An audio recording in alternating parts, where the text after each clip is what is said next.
আমাদের অতিরিক্ত টাকা হলে আমরা ব্যাংকে ব্যালেন্স করে রাখতে পারি, অ্যাকাউন্ট করে রাখতে পারি। পাখিরাও তো অ্যাকাউন্ট করে রাখে না? না, প্রতিদিন না খেয়ে বের হয়। কালকে ওই পাখিটা কি খাবে, কোন জায়গা থেকে তার রিজিকের ব্যবস্থা হবে আল্লাহ ছাড়া কেউ জানে। এটার নাম তাওয়াক্কুল। এটার নাম কি?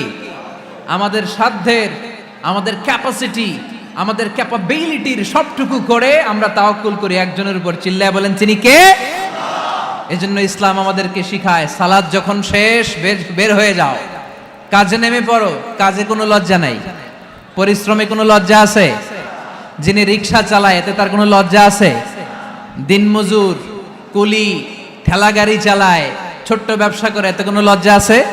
লজ্জা নাই। খেয়াল রাখবেন, লজ্জা হচ্ছে অলসতায়। লজ্জা কিসে?